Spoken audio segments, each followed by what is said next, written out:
Hi there, welcome to my channel.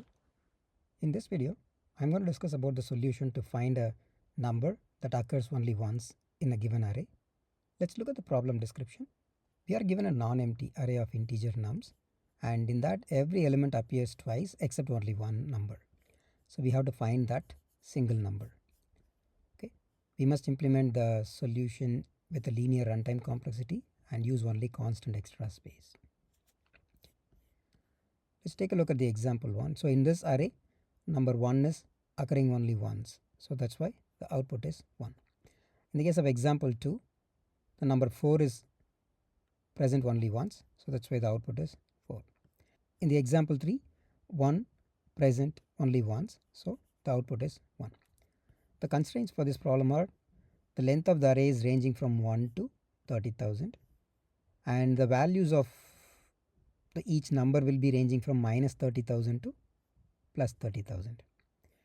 And each element in the array appears twice except for one element which appears only once. Let's look at the approach to solve this problem. So we are given this input array with 3 elements. 2 occurs 2 times, 1 occurs single time. So the expected output is 1. Okay, so we can solve this using a basic bit manipulation. Okay, so let's take a look at this simple bit manipulation.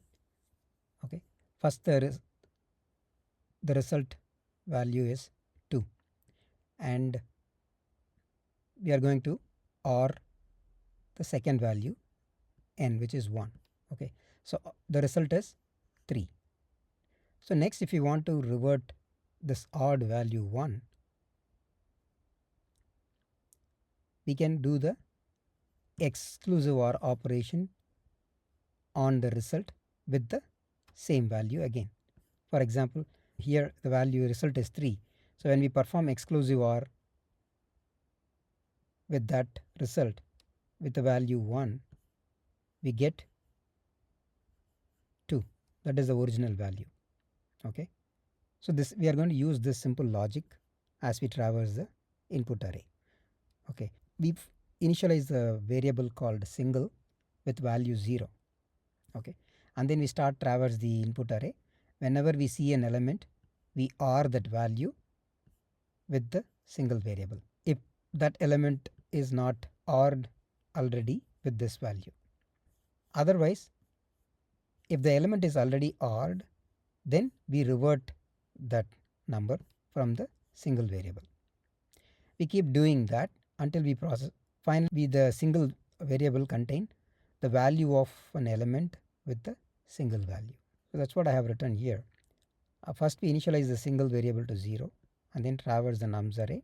In each iteration, we do bitwise AND between the current number and the single variable.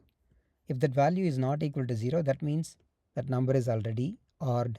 So in that case, we do bitwise exclusive operation between the now current number and the single variable and update the single variable with the new value. Otherwise, we OR the current number with the single variable and update it. We repeat this until we process all the elements in the array, and finally we return the single variable which will contain the value of an element which occur only once in this input array. Let's look at the flow chart.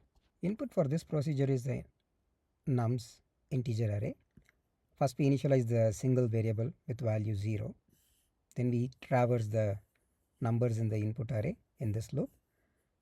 First we check whether that number already ORed with the single variable by doing AND operation. If that is not equal to 0, that means that number is already seen. So in that case, we have to remove that number from the single variable. So we have to perform the exclusive OR operation. Otherwise, we OR the current number with the single variable. We repeat this until we process all the elements, and finally we return the single variable. Let's move on to coding.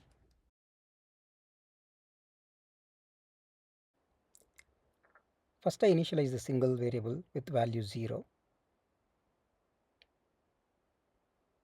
and then I write a for loop to traverse the input array. Each iteration I perform AND operation between the single variable and the current number. If that is not equal to 0, that means the current number is seen already. So in that case,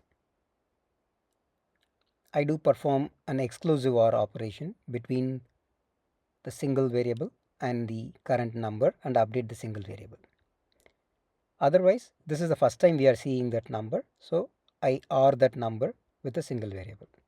Finally, I return the single variable which contains the number which occur only once. Next, I am going to run the test cases.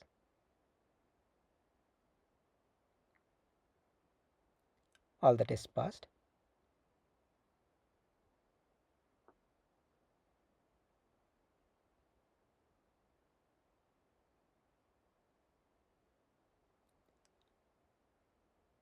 Next, I am going to submit this program. Cool, this program is accepted. Next, I am going to do the code walkthrough with sample input. We are given the input array with 5 elements in it, 1, 2, 3, 2, 1. Okay, so in this, the number 3 occurs only once, so that's why the output is 1. Okay, so first we initialize the single variable with value 0, and then we enter the for loop, and in each iteration, and in the iteration 0, we see the value 1, and then we perform AND operation with the single variable and check whether that output is not equal to 0. In this case, the single is 0, so 1 and 0 will be 0. So this condition fails. So we OR that value with the single variable. So that's why when we leave this iteration, the single variable has value 1. And in iteration 1, we see number 2, and we do AND operation with single variable, and this also 0. So we simply OR that value with the single variable. So the single variable will have value 3. And in the iteration 2, we see where the number 3, and we do AND that value with the single variable. In this case, the result is not equal to 0. So we do perform exclusive OR and remove that value 3 from the single variable. So that's why the single variable value become 0. Okay, and in the iteration 3, we see the value 2, and we do AND operation with the single variable, and in this case it is equal to 0. So we go ahead and OR that value. So the single variable contain value 2. Then in the iteration 4, we see the value 1. When we perform AND operation with the single variable, the result is 0. So again we go ahead and perform the OR operation with the single variable, and we get the value 3. And then we come out of the loop and return the value in the single variable, which is 3. That is an expected output. Next, I am going to do the time and space complexity analysis for this solution. Time complexity for this procedure is order of n. Okay, so in order to find the number that occurs once, we have to traverse the entire array and then return the single number. In this case, we have 5 numbers in the array. So in order to find the single occurrent number, we have to traverse all the 5 numbers. This is for loop performs 5 iterations. If there are n elements, it will perform n iterations. So that's why the time complexity is order of n. And space complexity is order of 1 because we are not allocating any additional space with respect to the size of input. So we use only single variable. So the space complexity is order of 1. Thanks for watching this video. Have a great day.